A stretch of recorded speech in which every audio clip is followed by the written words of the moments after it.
How to create QR code for Google Review. Hi everyone, this is Max. I hope you are doing great, so let's start without wasting time.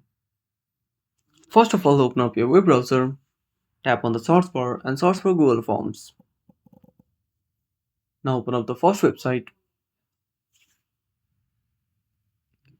Now create a review form.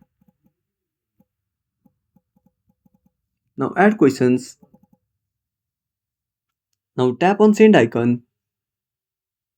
Now tap on the link option and copy the link. Tap on the search bar and type link to QR code. Now open up the first website.